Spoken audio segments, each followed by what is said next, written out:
Welcome to the Service Business Mastery Podcast with Tersh Blissett. I'm the producer, Brian. For those of you who've been following along with the podcast, you know this is a kind of almost a documentary. It's talking through the real challenges that are had in starting up a new business. Even in this case, a business that's been in existence and now is having a restart.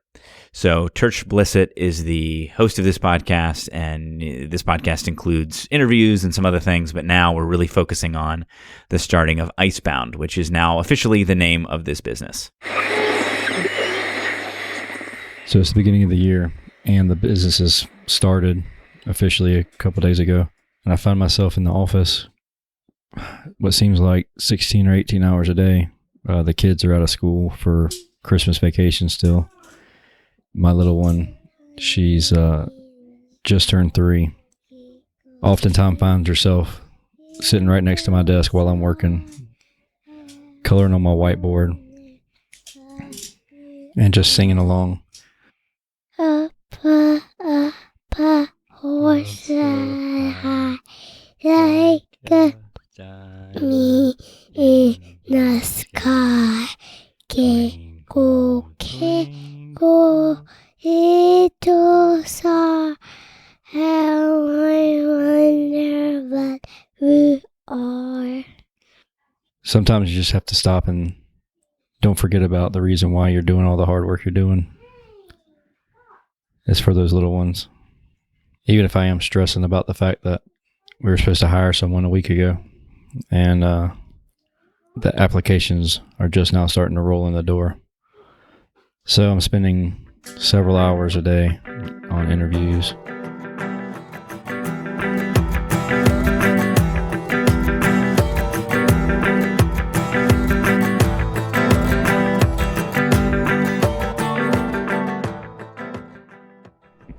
It wasn't that I didn't like those guys. It was the fact that they wanted a whole lot more money than what they were worth.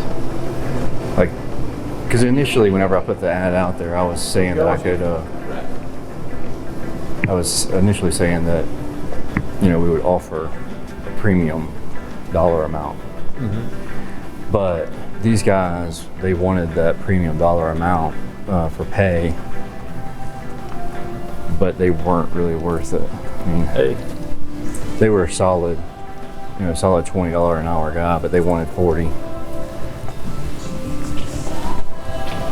Well, it seems like that seems to be a new trend. And I kind of wonder if our pay scale is just off. So if you think about it, you're talking about a solid $20 an hour guy. Think about how many other jobs you can get at $20 an hour and how much easier they are. Easier? I don't know, other than like having seniority. Like if you go work at a factory, you could start out making $14 or $15 an hour around here. But you still have to be there for 10 years before you're making $25 an hour. Well, what does it take? How long do you have to be in this industry to make 20, you think? Depends on how good you are. 2 or 3 years, maybe. Okay. So what do we do? I mean, how do we get a guy in 2 weeks? That's a damn good question. That's a question I don't know the answer to. Everything I've tried hasn't worked. And I've been looking for 6 years. Is it unethical to put signs at a supply house saying that you're looking for technicians? But see, the thing about it is I was talking to a guy at the supply house, my buddy Lance, and he brought up a extremely good point. The guys that you see in the supply house ain't the guys that you want. All the great guys, they're out in the field and they're working for companies that don't bring them into supply houses every day. I go to supply houses every day, and I always have. Mm-hmm. I feel like I would be a good employee. Mediocre. No. So I wouldn't say that's totally true. No, you're right. I mean, it's not 100% true, but I mean, you're just talking about somebody. I'm talking about the guys that, yeah, you're right. And that's assuming that they work for a company that's willing to spend the money on stocking vans, and somebody that, like, they order all the right parts, or they have a dispatcher that orders the right parts, and they don't have the technicians going and getting their own parts and stuff. Actually, the more I think about it, the more I disagree with what Lance said. Because are you looking for somebody that likes to work for huge companies that are, that's the kind of atmosphere that they look for? Or are you looking for somebody that wants to work for a small place that already does, and they just haven't found that right small place yet? Define huge and small. Huge would be the companies that you're talking about that has their own warehouse that they stock, or they have a team that keeps everything in stock. Okay, so A couple of service techs, somebody that's looking to grow. And so you say a huge company would be like a 10-person company, or a 10-technician company, or an 8-technician company? I think, like, in our area, what do you think the biggest residential company is? Biggest residential 8 service techs, ish, yeah. probably. I don't even think that's very big. I'm just saying, is that the largest one in our area? Maybe. I feel like that's probably 8-ish, 10-ish. Well, there's some commercial companies that are No, residential. Oh, just residential. Yeah, just residential. Probably, yeah. Yeah. I feel like you get into other markets like Atlanta, or I don't know. I mean, there's some out in like Columbus that's not even. I mean, that's not big. That's not even the same size as Savannah, and they have 30 employees. I think the kind of person we're looking for is not necessarily small and big company kind of people, but how it's ran and what kind of atmosphere they're looking for. I mean, you can have 15 service techs and still be sloppy, and you can have Just because it's old and people recognize the name, and yeah, that's what I feel like. That's anytime you see an older company like that and they are kind of junky, it's because it's a real old company that's just been in the area for 90 years. They have 15 or 20 technicians. People just know the name. And I think that's going to be a huge battle. It's just, and I think actually I mentioned. Well, the supply before. houses won't even put a thing up like that, will they? There's 1 or 2 companies that has them behind them. Any of them up in Statesboro? Not that I know of. No, either. I see what you're saying.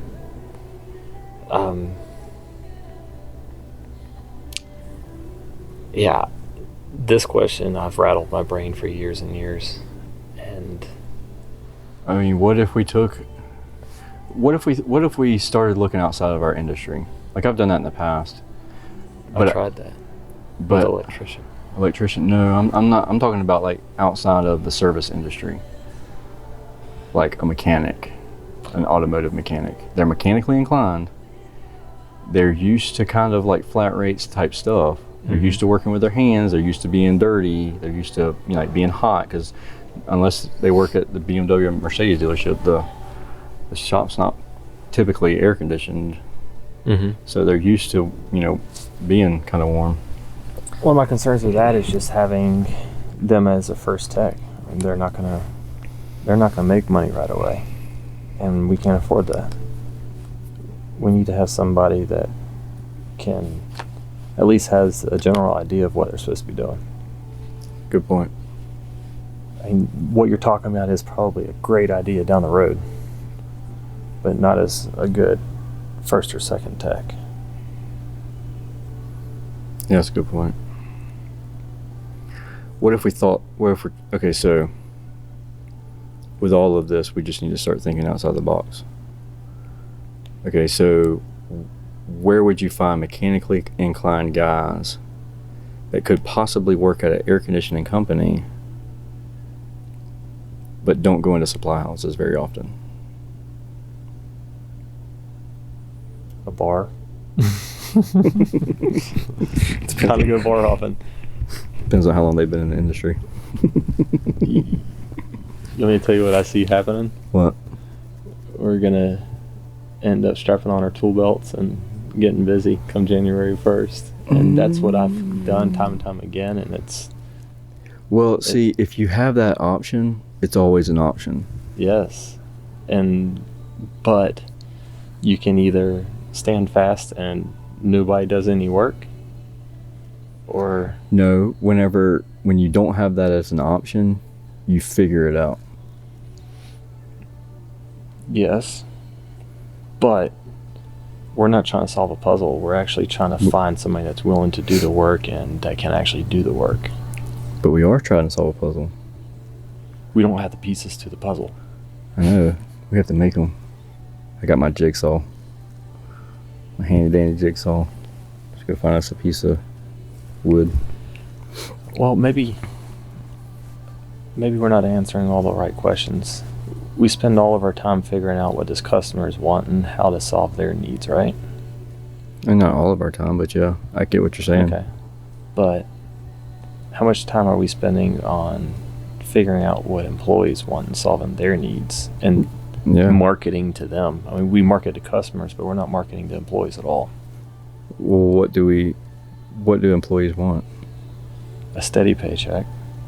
They want to make as much money as possible, obviously. They want as much money as possible and do as little work as possible. And streamline, consistency. Yeah.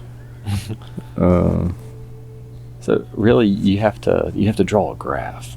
What does employees want? What can we offer? Meet in the middle, and then market that. Okay, so we can offer revenue. But we have to show stability too. That's a huge issue with a lot of at least experienced service techs. Yeah, but okay, so you in the past you really were adamant that once you got a warehouse that the techs would buy into that more. Mm-hmm. Did they? No, and actually that brings up another good point is I never stickered my vehicles for the longest time. I didn't care to because I wasn't looking for customers. Uh-huh. And I was looking at lettering my vehicle as something to get new customers. But what I started realizing is as I'm trying to hire, nobody's ever seen or heard of Icebound. I don't really market Icebound. Don't have any vans on the road that they can see. I usually wear an Icebound shirt, but not everybody's staring at your shirt when you go into supply houses. Mm-mm. And you only go into one supply house. Yeah. So you see the same people. Yeah. Yeah, I feel like most of your guys that are in the AC industry have some sort of automotive, like they're leaning in that direction. I mean, maybe not everybody, but most of the people that I run into that are good, they're usually like mechanically inclined to the point to where they're like, okay, What do you think the power of having a really nice wrapped, really nice van, and then having an actual now hiring magnet, not a sticker, but something that looks like it's recently been stuck on there. Mm-hmm. How effective do you think that is? How powerful is that to you? I don't think it's that powerful. I mean, there's tons of companies around town that have good employees that have just a little tiny logo on a driver's door of a utility truck. Or what if we put under now hiring, this van could be yours? Or right there under the door. You know how people put their names on their door? Mm-hmm. It says, your name here. And have your business cards underneath so they can grab one. Have you seen the little holders that mount to the side of the trucks that have the business cards in them? Yeah, that's what gave me that idea. Oh. Boating. That was what I was thinking too. Even if they're not buying one, they might be going and looking at them. Oh. Bass Pro Shop. They have boats and guns. That's a good point. Guns too. But do they ever have those little signs, those memo boards that says now hiring? Like you could put you could pin it onto the board. Or you can stand in the parking lot. Tag every car. Call put it them. underneath their windshield wiper. We'll get G100 to have a little tent right there in front of Bass Pro Shop saying Icebound's now hiring. And have a little festival, give out free hot dogs. Yeah. Tell all your friends we're hiring. We recently missed a festival. That would have been a good opportunity. We got to get a tent too. We got to make some money. Yeah. What do you think about advertising at Grayson Baseball Stadium? How much is that? How effective is that? Where do you mean advertising that? Have you noticed like all the signs in the outfield? Mm-hmm. One of those? It's a couple $1,000s. A month? Mm-mm. The whole year. So how many solutions have we come up with today on hiring a new service tech? I mean, we posted on Facebook. That kind of worked. Yeah, I mean, we got feedback. We just Showed you money isn't everything. 100%. What if we found some companies out of town to get some advice from them? Yeah, that's a good idea. I think that'd be worth looking into. Yeah, let me call some guys. Heck, we got a network. We got 16,000 people in our network. We need to use them. We're stumped. Mm-hmm. We gotta figure out how to do that. All right. We're gonna get some lunch and then go to my next networking event. Fun. I'll be here PMing it up.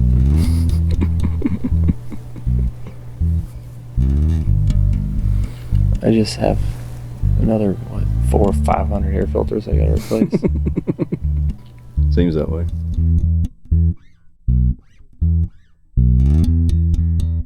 So far, the most effective method that Tersh and Brandon have found for finding some resumes, getting some resumes online, is by using social media. And at lunch, Tersh and Brandon sit down and look over a resume that they got. They moved to our area around 2016. The end of 2016. We've worked at 2 AC companies in town since then.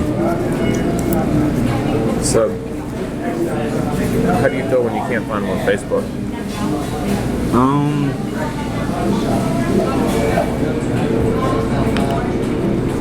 With the changes in like security on Facebook, there's a lot of people that set their stuff so private that you have to be friends of a friend of theirs in order to even show up. So that's not a concern. No. I'd be more concerned if I seen a bunch of like partying on Facebook, you know. Yeah. Well, not being able to find them makes you wonder. When you see partying and stuff like that, it gives you Gives you an idea. an idea what to expect. And also,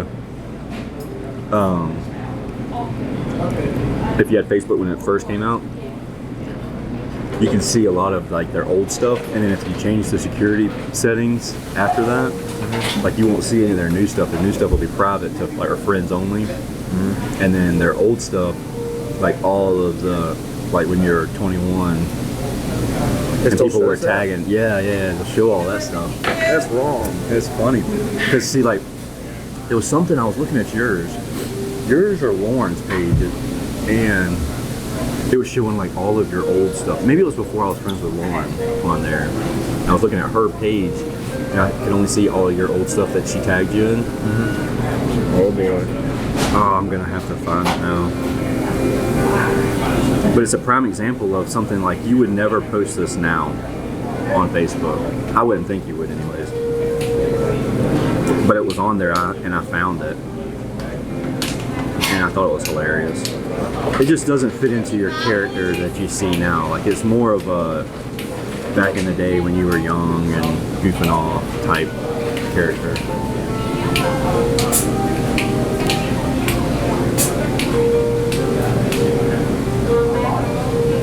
Well, not a bad picture or anything. It's kind of like goes into that prime example of looking up somebody on social media doesn't mean that's how their personality is today. Yeah. You know what I mean? Like, there's some pictures of me like back in the day. I probably look like a little twerp.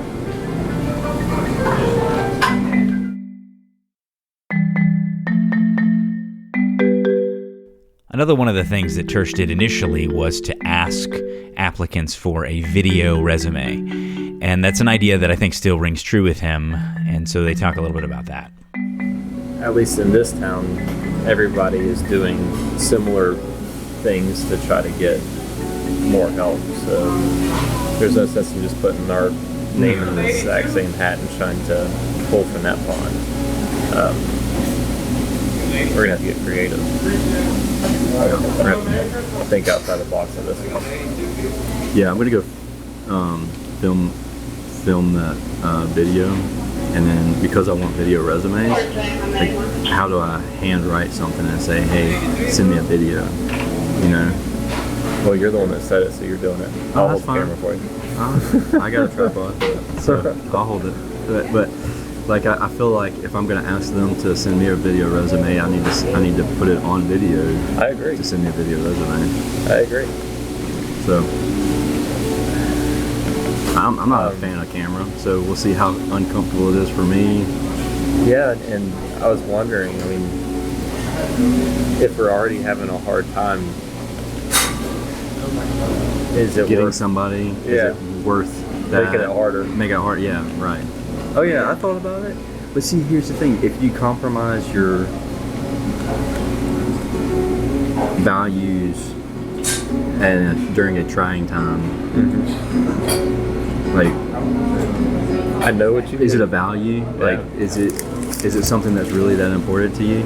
I know what you mean, but come January, me and you are going to be sitting in the office or whatever we're doing, and I'm like, okay, a service call came in.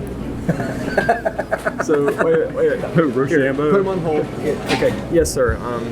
Right now, we don't have any service techs, so we'll call you when we get one, and we'll see if we can help you out then. Okay, thank you. Have a good day. Bye.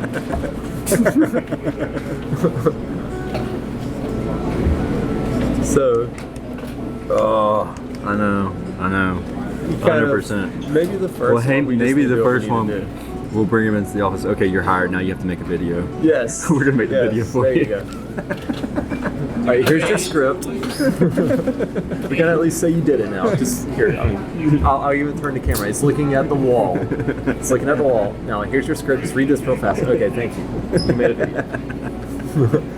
Oh, that's kind of cheap, man. Hey, seriously, if we had somebody that applied and it was staring at the wall, and he said he made a video, that man thinks outside the box and he solved this problem. He didn't want to be on camera. He wanted the job, and that's what he did. Good point. Yeah. So I would be very interested. He's a problem solver. Problem solver. Yeah.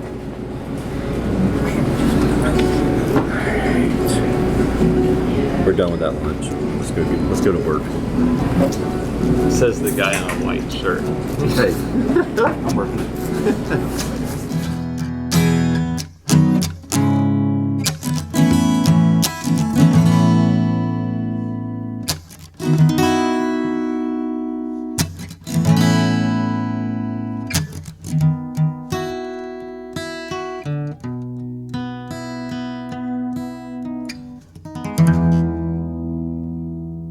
The best way to listen to this podcast is by using your smartphone or other web-connected device and subscribing using the podcast app on Apple devices or the Stitcher app or Google Play Store for Android devices. You can find all our shows on the Blue Collar Roots Network by going to bluecollarroots.com. From all of us at Blue Collar Roots, thank you for listening.